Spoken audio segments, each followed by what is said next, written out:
te preocupes, porque en esta parte yo le saco el audio y le pongo una música. Le voy a Perfecto, poner una música perfecto. medieval. La busqué, música medieval anglicana, y sale perfecto.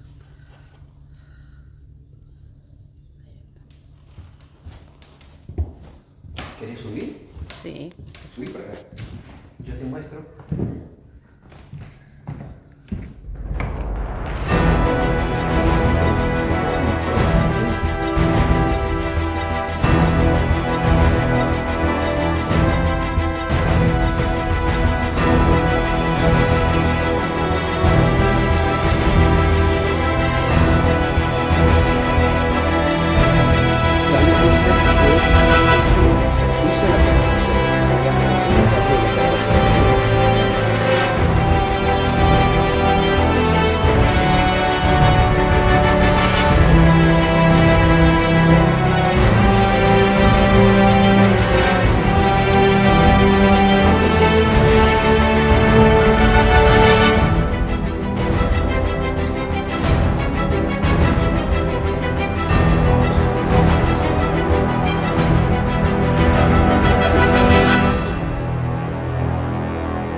Se les ocurrió fundar esta población acá para la explotación agrícola.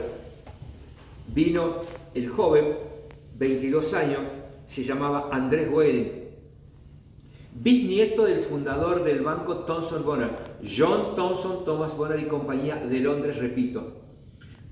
Se instaló acá, primero hicieron una precaria instalación para contener animales y obreros que trabajaban en el establecimiento de la colonia, pero el principal problema que tuvieron fue la molestia que generaban los aborígenes de la zona, que la frontera norte de la provincia de Santa Fe, frontera norte de la provincia de Santa Fe, se encontraba a 80 kilómetros de este punto hacia el sur.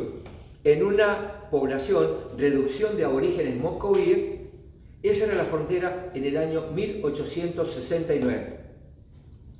Molestaban mientras trabajaban, lo que hizo que el joven se fuera, regresara a Londres para dar las explicaciones de lo que había ocurrido acá. Allá contrató a más jóvenes de origen inglés, contrató también a través de la relación con la iglesia anglicana familias de origen valdense. La religión valdense tiene origen, repito, en Lyon, que viene de Pierre Baldot, por eso valdense, que fueron excomulgados debieron huir al otro lado de la montaña de los Alpes y ahí, en un enclave protestante en una Italia católica, permanecieron durante 6 siglos. Los ingleses, muy preocupados por cómo subsistía ese grupo prácticamente en un gueto, los apoyaba económicamente porque a ellos les interesaba, como iglesia protestante y la iglesia anglicana, marcar la diferencia con la Italia católica. Eso fue lo que hizo que los ingleses trajeran un contingente que llegó en el año 1872 con 226 familias. Llegaron al río Paraná, acá muy enfrente, 30 kilómetros al este del pueblo. Llegaron esas familias que van a poblar esta tierra. Pero volvamos un poquitito antes, cuando el joven fundador Andrés Goering regresa de Londres, se encuentra que una mañana, 9 de octubre de 1871, invaden la pequeña población por 11 aborígenes, mientras esperaban en las afueras otros 30 aborígenes. Ahí va. La respuesta a tu interrogatorio es: Alejandra toma el nombre porque es la nuera de la reina Victoria, que en ese momento tenía al frente el imperio inglés. Se funda el 11 de octubre de 1870, en el cual el gobierno de Santa Fe lo reconoce como 23 leguas cuadradas. Esta construcción no es la primera. Precariamente o preventivamente se construyó en la barranca, acá a 8 cuadras, 800 metros al sur, una instalación con palo a pique para preservar los animales y la población de los ataques de los aborígenes mocoví que estaban en la reducción de San Javier. Pero ocurre que el fundador, Andrés Goering, un joven de 22 años, pretendió solo defenderse o defender los animales que estaban pastando acá de 11 indios que llegaron. Eso significó que lo mataron de lanzazo y cayó muerto el 9 de octubre, fíjense, 2 días antes de cumplirse un año. Ya muere el fundador, junto con un jovencito italiano que tenía las cadenas de la mensura, porque estaban tomando la medida de los lotes que iban a ocupar los italianos valdenses, protestantes, no católicos, que arribaron en el año 1872. Completando tu respuesta, esta es la primera construcción importante, porque donde estaba la empalizada preventiva o precaria o primaria, se construyó una casa de estilo británico rural que tenía unas características muy importantes, porque estaba hecha con galerías al medio, grandes habitaciones. Eso significó que con el tiempo esa fue el centro administrativo de la colonia agrícola Alejandra. Al otro interrogatorio, vamos a decir que San Javier estaba a 80 kilómetros al sur y que ahí estaba la línea de fronteras de la provincia de Santa Fe. Esto era tierra desértica, en el sentido de que no había poblaciones de colonos.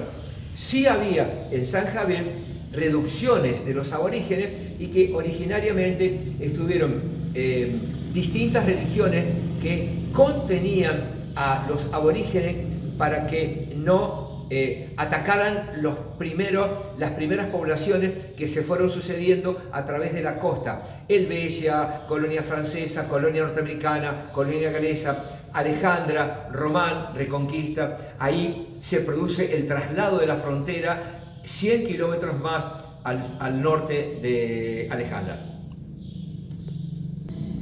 La llamada Casa de la Administración que tiene particularidades porque es una construcción típicamente británica, rural, en forma de herradura, tenía habitaciones corridas con galería al frente, con importantes construcciones, con un altillo y pequeñas aberturas que permitían echarse sobre el techo de las habitaciones para hacer defensa contra los posibles aborígenes que llegaban. Nunca atacaron los aborígenes la casa de administración, mas sí se produce la muerte del fundador en el 71 junto con un niño italiano que ayudaba en la mensura. Al año siguiente, cuando llegan el contingente, 226 personas que tuvieron que venir desde el Paraná hasta acá, 30 kilómetros de distancia, las carretas que traían alimentos fueron atacadas por los aborígenes. Robaron todo el contenido y mataron al carrero, que era George Roger, de origen irlandés, y que muere en ese momento. Obviamente, alguien tuvo que asumir la responsabilidad de la administración tras la muerte del fundador. Ese se llamaba Arturo Powys, un joven inglés que había tenido experiencia en Nueva Zelanda y toma la responsabilidad. Al cabo de 4 años, también buscando animales en la región, fueron atacados por aborígenes y muere él junto con el que era juez de paz de la colonia, un norteamericano llamado William Henry Moore. Estamos entonces ya con 4 muertes, perdón, sí, en realidad son 4 muertes, pero uno queda sepultado en la colonia de California al sur. Esa gente fueron sepultados a la vera del río, en la barranca del río, a pocos metros de la casa de la administración, pero cuando a los 7 años se decide construir la iglesia anglicana, es trasladado los cuerpos y en una hilera que va desde el este hacia el oeste, primero el fundador, Andrés Wegelin, Esteban Rostán, el niño, George Roger y Arturo Powys. Se construye el edificio y al año siguiente, 1879, otros 2 colonos también son muertos por los aborígenes y debieron ser enterrados. No había más capacidad en el lugar. Se hizo una especie de tumba, que es lo que vamos a ver ahora cuando bajemos a la cripta. Esa es la construcción primera, 1878, fue construida por los colonos, dirigidas por Charles Webster, el secretario de la Casa de la Administración, también de origen irlandés. Es típicamente, si en un momento determinado de la filmación podés volver sobre el techo de la construcción, esa es típica de las iglesias anglicanas rurales. En Inglaterra, el techo es de pizarra, es una piedra muy pequeña. Fíjense cómo acá, por los pocos materiales que tenían, en vez de ser pizarra, fueron trozos de madera que le dieron esa característica tan típica. El estilo es, obviamente, medieval, puertas, ventanas, aberturas de auténtico estilo medieval con el arco ojival, que marca una característica muy especial. Cuando lamentablemente después de la muerte del fundador y abandono de parte de los ingleses, en el año 1885, los ingleses le venden la colonia cerrada en su conjunto a terratenientes españoles que vivían en la ciudad de Rosario, Antonio Subelsu, Juan Ortiz y Leopoldo Guerra y Oviedo, que lo único que hicieron acá fue convertir esto en una gran estancia dedicada a la ganadería. Se abandonó el sistema agrícola. Quedó abandonada la iglesia y por más de 15 años, y cuando se conviene que alguien tenía que atenderlo religiosamente a los colonos, llega el obispo de la Iglesia Evangélica Metodista de Buenos Aires y ahí se acuerda que que necesitan un pastor en este lugar, con la consecuencia de que compran la iglesia, compran el edificio y empiezan una tarea de restaurarla, mejorarla, revocar por dentro, revocar por fuera, iluminarla. Pero como los albañiles eran albañiles italianos, de origen italiano, y el estilo cambia rotundamente construyéndole una torre y un campanario. Por eso la gran diferencia que aprecian ustedes entre 1878 y la actual característica de nuestra iglesia.